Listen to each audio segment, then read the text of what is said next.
Hello అండి. నమస్తే. Welcome back to Mrs vlog. ఎలా ఉన్నారు? అందరూ బాగున్నారు గదా! ముందుగా మీకు అందరికీ గూడా కార్తీక మాసం క్షీరాబ్ది శుభాకాంక్షలండి.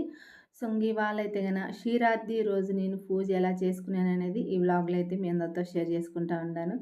సో, ఈ వ్లాగ్ స్టార్ట్ చేసే ముందు మన ఛానల్ ఎవరైనా ఫస్ట్ టైమ్ చూసినట్టయితే ప్లీజ్ సబ్స్క్రైబ్ చేసుకోండి. అలాగే పక్కనే ఉన్న బెల్ ఐకాన్ క్లిక్ చేసినారంటే నేను చేసే ప్రతి వీడియో మీకు నోటిఫికేషన్ వస్తుంది ఫ్రెండ్స్, మిస్ కాకుండా.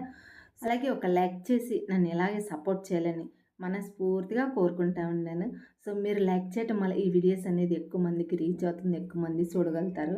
సో, మీరందరూ కూడా తప్పకుండా ఒక లైక్ చేసి నన్ను ఇలాగే సపోర్ట్ చేయండి.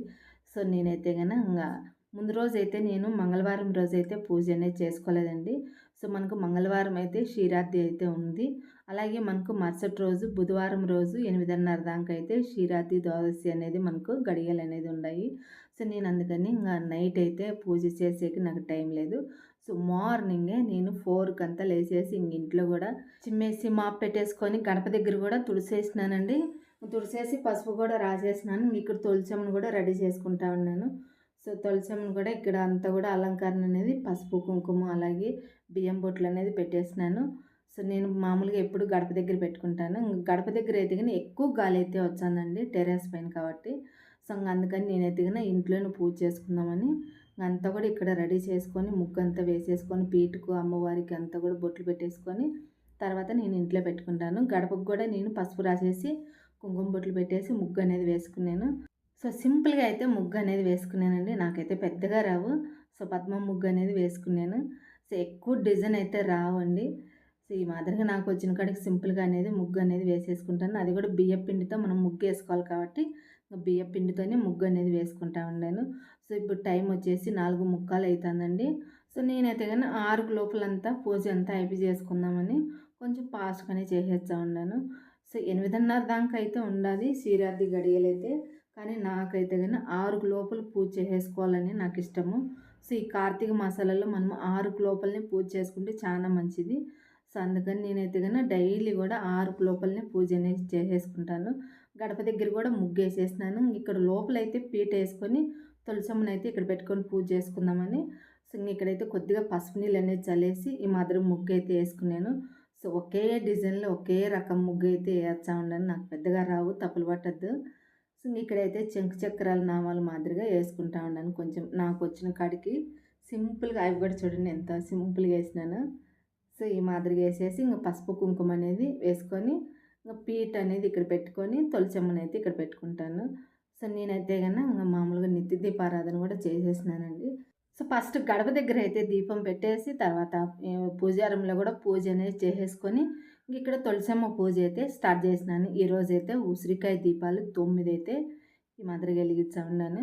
అలాగే కొన్ని 2 అయితే నార్మల్ దీపాలైతే వెలిగిచ్చా ఉన్నాను.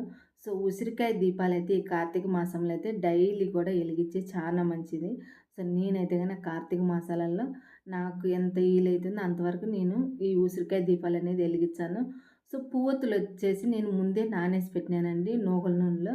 సో, నువ్వుల నూనెలో కానీ లేదంటే నెయ్యిలో అయినా మనం నానేసి పెట్టుకోవచ్చు. సో, నేను ముందే నానేసి పెట్టినా కాబట్టి ఒత్తులన్నీ కూడా ఈ మాదిరిగా పువ్వొత్తులు కాబట్టి ఒక్కొక్కటి ఏసుకోవచ్చు. లేదంటే 2 అయినా ఏసుకోవచ్చు. పువ్వొత్తులు ఈ మాదిరిగా మనము ఉసిరికాయ మీద అయితే పెట్టేసినాను. సో, మనకు కొద్దిగా నానినాయి అంటే మనకు చాంచ వెలుగుతాయండి ఒత్తులైతే సో, మనం మామూలు ఒత్తులు కానీ, ఈ మాదిరిగా పువ్వొత్తులు గానీ, అమ్మవారికి నెయ్యి మనము ఒత్తులు మనం హారతి అనేది ఇచ్చాంటాం. అవి కూడా మనం నానేసి పెట్టినామంటే మనకు చాంచేపు అనేది ఎలుగుతాయి. సో, నేనైతే ఈ మాదిరిగా చేస్తాను. సో, మనకి ఈ దీపాలనేది ఫాస్ట్‌గా మనకి ఎలగాలంటే కొంచెం కర్పూరం అనేది ఒత్తులకనేది కొద్దిగా రాసినామంటే ఫాస్ట్‌గా ఎలుగుతాయి. ఇక్కడ గణపతి పూజ కూడా చేసేసినానండి.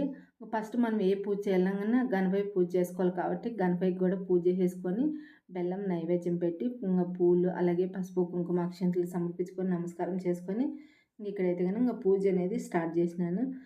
మనం ఉసిరి చెట్టు అలాగే తులసమ్మ ఇద్దరికి పూజ చేయాలి కాబట్టి ఆ లక్ష్మీనారాయణలకు ఇక్కడైతే వస్త్రం కూడా నేను ఇక మాదిరిగా వేసినాను.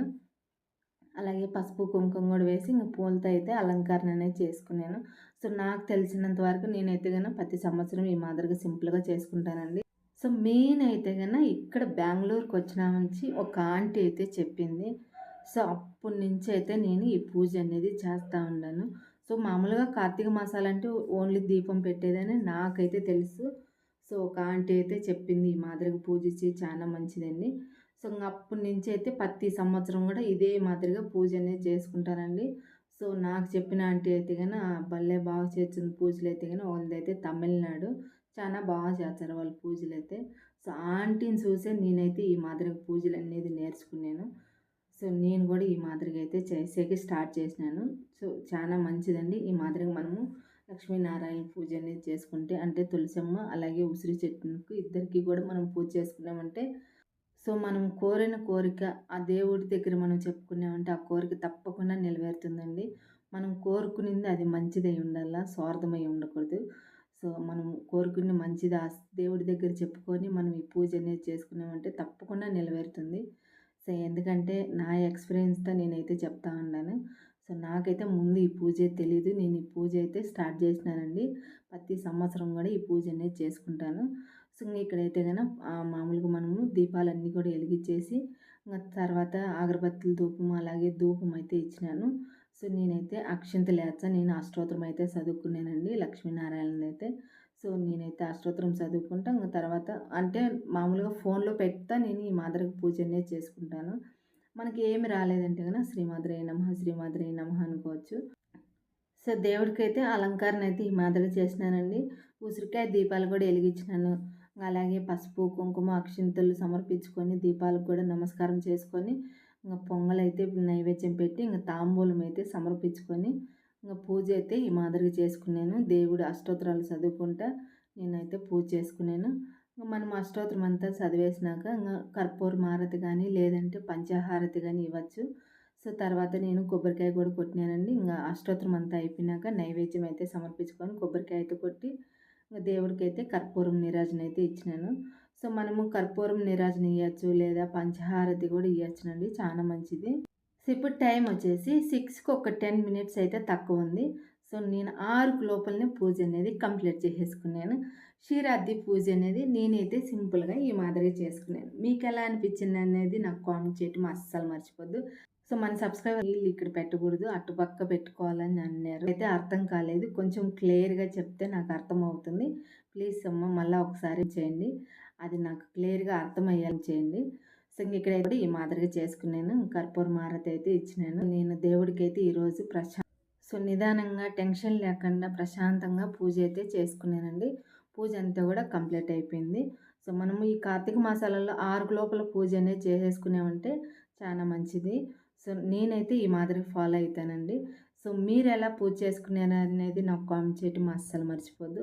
ఈ వ్లాగ్ మీకు నచ్చితే ఒక లైక్ చేయండి. అలాగే మన ఛానల్ ఎవరైనా ఫస్ట్ టైం చూసినట్టయితే ప్లీజ్ సబ్స్క్రైబ్ చేసుకోండి. అలాగే పక్కనే ఉన్న బెల్ ఐకాన్ క్లిక్ చేసినారంటే నేను చేసే ప్రతి వీడియో మీకు నోటిఫికేషన్ వస్తుంది ఫ్రెండ్స్, మిస్ కాకుండా. సో, తప్పకుండా మీకు ఎలా అనిపించింది అనేది నాకు కామెంట్ చేయడం అస్సలు మర్చిపోద్దు. చూడండి లక్ష్మీనారాయణ ఎంత కళగా ఉన్నారు. మనం పూజ చేసుకోవడానికి ఎంత కష్టపడినా దేవుడు పూజ చేసేసి దేవుడి కల్లా మనం చూసామంటే ఆ కష్టమంతా కూడా పోతుంది. సో, నాకైతే అలాగ అనిపించదు. సో, ఇంకొక మంచి వ్లాగ్‌తో మీ ముందుకు వచ్చాను. బాయ్.